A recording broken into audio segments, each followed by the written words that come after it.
Hey besties, welcome to Get Fit in Your 40s, where we get real about our own journeys and how we have helped thousands of women figure out why what worked in their 20s isn't cutting it anymore.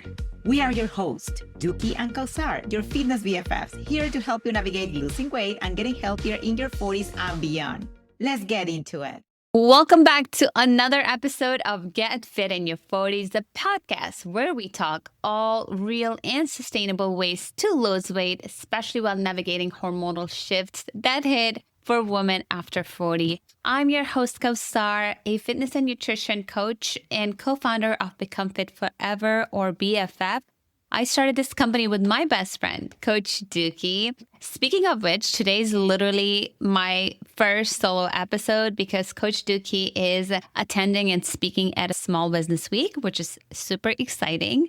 Today's episode is all about the most underrated and powerful hacks that women over 40 need to be doing on a daily basis in order to go from feeling exhausted, burnt out, accumulating belly fat, to feeling energized, focused, full of energy and vitality in their 40s and beyond. Before we dive in, make sure you're following us on Instagram. Our account is become.fitforever. We post tons of helpful info, recipes, hacks for women over 40 who are trying to live their fullest potential.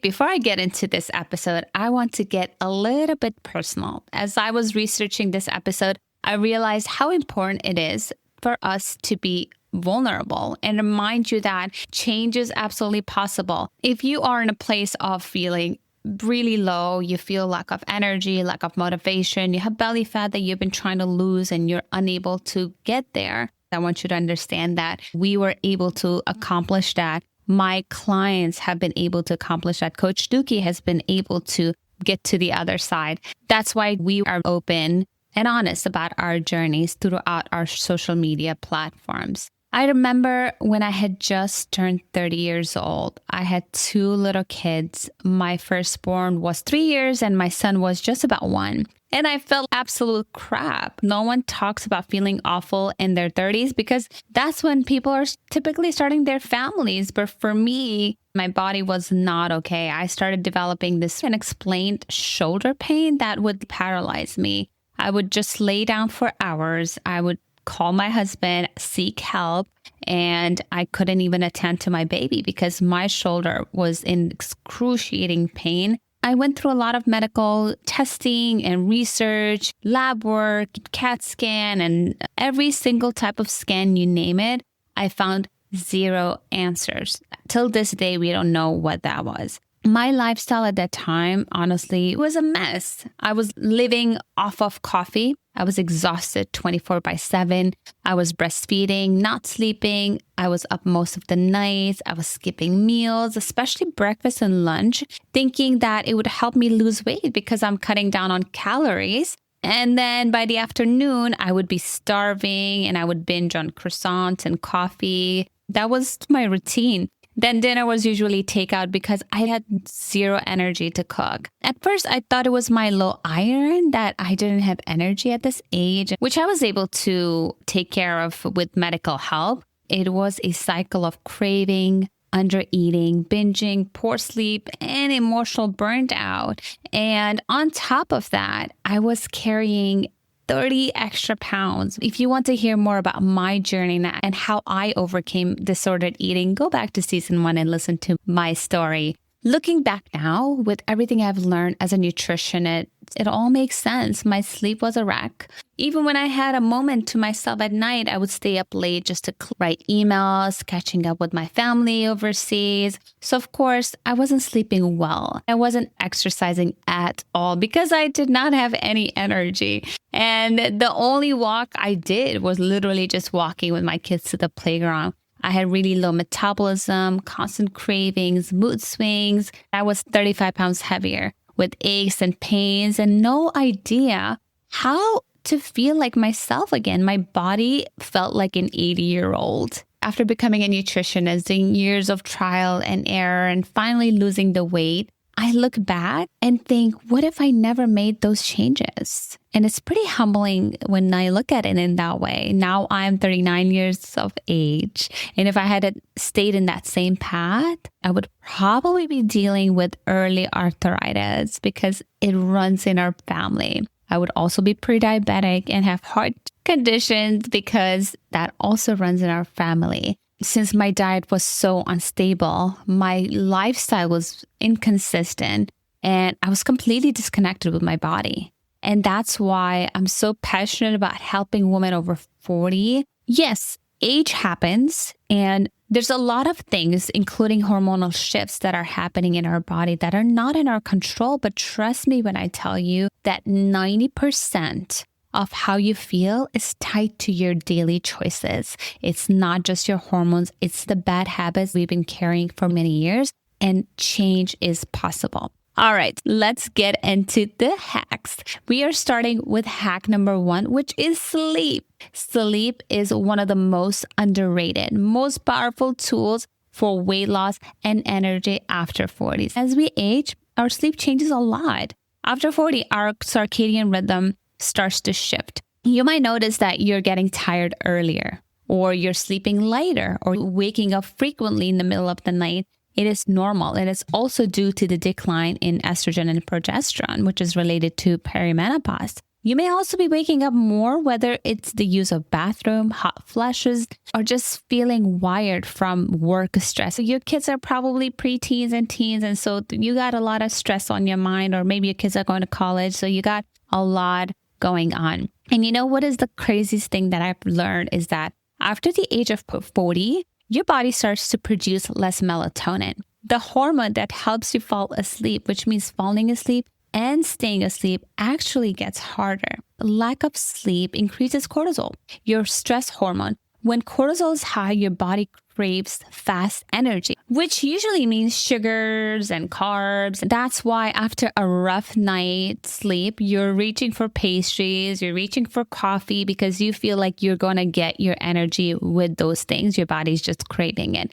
Sleep deprivation also leads to poor decision making, low energy, mood swings, water retention. I personally retain up to 3 to 5 pounds of water when I don't sleep well. If you are struggling to lose belly fat, but your sleep is trash, it is not going to happen. The opposite is actually true. You might start seeing that the number on the scale is creeping up because you can't put a pin on this craving and you just can't help it. Here are things that you can do today to improve your sleep in perimenopause. Creating a bedtime routine is really important. Setting boundaries around work, chore, family, wind down with intention, and make your sleep sacred. Why do we always throw whatever we have left over from the day to finish late at night? No, we need to set those boundaries. We need to understand that sleep is the most important thing you can do for yourself and your body. I've known a lot of people that fight their sleep, but you need to create bedtime routines and rituals that will make going to sleep on time a habit rather than fighting with yourself for willpower. Number 2 is taking magnesium at night. Magnesium is critical for muscle relaxation, for calming the nervous system. Try taking 200 to 400 milligrams of magnesium before bed. Number 3 is limiting blue light. The rise of social media, the rise of phone usage has really changed people's lifestyle for worse. I've seen people staying up till really late at night watching Instagram, being on TikTok, sending email, and just doing work. You need to set boundaries around blue lights. Finish watching your last Instagram reel, your last text message. Put your phone away and put it somewhere out of reach. If you are living in a 2-story home, leave your phone downstairs. You don't need to bring that into your bedroom. Your bedroom is for sleep. Research has shown that blue light delays melatonin production. So the more you're sitting with your phone, the more time it will take you to wind down. Try to ditch your phone 30 minutes before bedtime. Number 4 is cool your bedroom. Set the thermostat to 68 to 72 degrees Fahrenheit. Use breathable sheets, especially if you're dealing with hot flashes. Nobody enjoys and loves sleeping in a warm room. Number 5, try melatonin or ashwagandha. A low dose, around 5 milligrams of melatonin can help if you're struggling to fall asleep. Ashwagandha is a great way to help reduce stress and balance cortisol. But please make sure that you speak to your doctor first before taking any supplements, especially if you're somebody who's on other medications. If you have intense perimenopause symptoms and it's disturbing your life, make sure to talk to your doctor about HRT, hormonal replacement therapy. It is not for everyone, but it has been game changer for many of our clients when nothing else has worked. The goal is to support your body, not suffer through it. All right, tip number 2 is blood sugar balance. When your blood sugar is constantly spiking and crashing, your energy, mood, metabolism, they all go for a ride with it. And I know this because this was literally my life. As I mentioned before, I was skipping meals because I wanted to save calories, and then I would have blood sugar drop.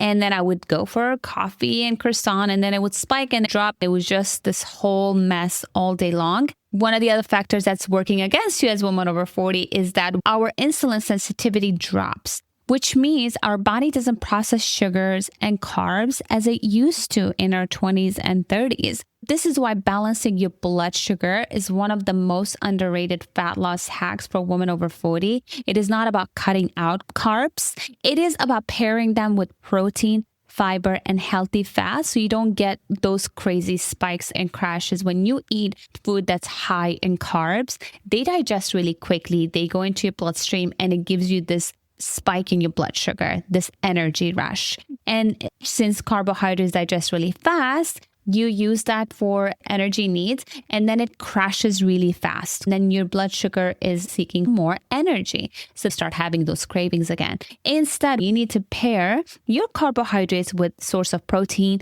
and fats, because proteins and fats digest within 3 to 4 hours. It slows down that spike and drop in your blood sugar. So what are the hacks? Eat within 90 minutes of waking up. Don't skip breakfast. Your body needs fuel, especially protein. Aim for 25 to 30 grams of protein at every meal. It helps you stay full, keeps your metabolism really high, and stabilizes your blood sugar throughout the day. Add fiber-rich carbs. I'm talking lentils, chickpeas, berries, apples, whole grains, quinoa, oats. Fiber slows down how fast sugar hits your bloodstream, which keeps your insulin levels steady. Healthy fats, think of avocados, nuts, seeds, olive oil. They all help you slow down the digestion and keeps you full. And please don't go hours without eating. That is just setting yourself up for cravings and binges later. Try to eat your 3 meals and a snack. Yes, we recommend fasting for at least 12 to 13 hours just to allow your body to digest. On to tip number 3. This one might surprise you. Start lifting weights. We talk about this all the time in all of our social media platforms, on our YouTube channel. Women over 40 need to be lifting weight regularly. Cardio is not going to cut it anymore. Women after 40 start losing about 3 to 8% of their muscle mass every decade. Unless you're doing something to maintain it, nature is taking your beautiful muscles away from you. Muscles is the most metabolically active tissue that we have. It helps you burn calories at rest. It helps with insulin sensitivity. It helps with posture, strength, injury prevention after the age of 50. And yes, even hormonal balance. Plus, strong women just feel good in their skin, right? We want to be avoiding those injuries after the age of 50. And no, lifting weights will not make you bulky. This is a myth. It just tones your body. Our body doesn't produce testosterone enough for us to build muscles that look like men. It defines your shape. It gives you confidence. You can just start a simple, even 2 to 3 day a week with dumbbells at home, resistance bands, or body weight exercises. And what's the best way to do strength training? A split training is the best way to go. We recommend our clients do 1 upper body day, 1 lower body day, and 1 full body day. Not just lifting the same weights every week. The whole point of resistance training is that you are going higher on your weights every week, so your body and your muscles feel sore. So if you are getting used to one type of dumbbells, that you've been lifting every single week. You're doing your upper body and you're lifting the same weight. By week 3, you should really be upping that weight, or you should be really upping how many reps you're doing off that particular workout, because you want to make sure that your muscles are getting sore. And you should really be walking every single day, 30 minutes a day. That is non-negotiable.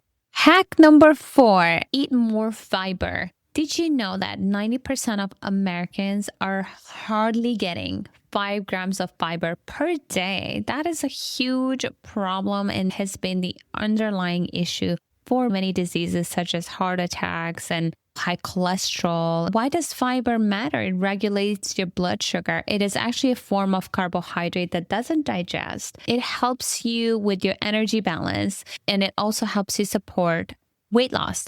It fuels your gut microbiome. Our immune system relies on our microbiome. The more fiber you eat, the more you're feeding your gut microbiome. It also helps balance your hormones. Fiber binds to excess estrogen and eliminates it, reducing symptoms like mood swings, heavy periods, and things like that. And women over 40 need to be aiming at least 25 to 30 grams of fiber per day. And best sources are chia seed, flaxseed, leafy green vegetables, avocados, berries, lentils, oats, whole grains. Check the show notes and grab the free fiber cheat sheet. It is so important to be eating fiber every single day. If there's one thing you're going to take away from this podcast episode, let it be this. You need to hit at least 25 to 30 grams of fiber every single day. And if you're somebody who's intimidated by the idea of tracking your meals, start tracking for a few days just so you could see how much fiber, how much protein you're consuming on a daily basis. Last but not least, the final hack is smart supplementation. We're all living through a very stressful time. I believe that the quality of food in the US has been declining. And because of that, smart supplementation can really fill in the gap. It can give you that extra boost in your mood, energy, and overall health, especially for women in your 40s. One of the supplements I always recommend, and we talked about it earlier, is magnesium. Women over 40 really benefit from at least 200 to 400 milligrams of magnesium per day. That helps promote muscle relaxation, helps you recover from workouts, and support better sleep. If you lift weights or you're staying active, magnesium is a game changer, helping you feel relaxed and rebuild while you're asleep. Another important one is vitamin B12 and B6. These are essential for energy production. They help convert the food that you eat into fuel, supports brain function, fights fatigue. As we age, our ability to absorb vitamin B12 decreases, which can lead to brain fog, tiredness, and that afternoon crash. A solid daily dose of 25 to 50 grams could be really helpful. And again,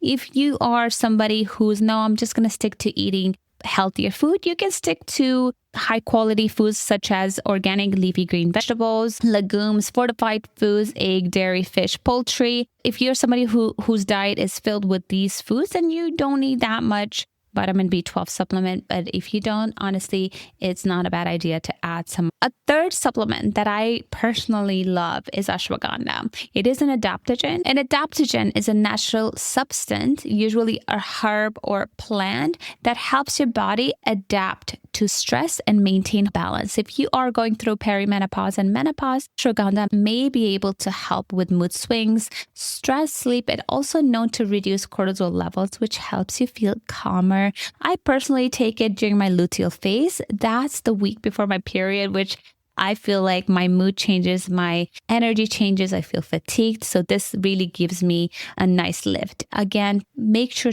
that you speak to your doctor about these supplements, especially if you're somebody who's taking other medication, because ashwagandha could interact with other medications. All right, besties, this was a lot of information just in one podcast. I hope that you find it helpful. I hope that you were able to take some notes and implement these tips today. Make sure to share it with your family and friends to make sure they're benefiting as well. If you have any questions, concerns, or comments, go to our YouTube channel and write a comment, or go to our Instagram and send us a DM. Make sure to subscribe to our podcast on Apple Podcasts, Spotify, or wherever you're getting your podcast from. We are so grateful to have you here, and we're looking forward to seeing you in the next episode.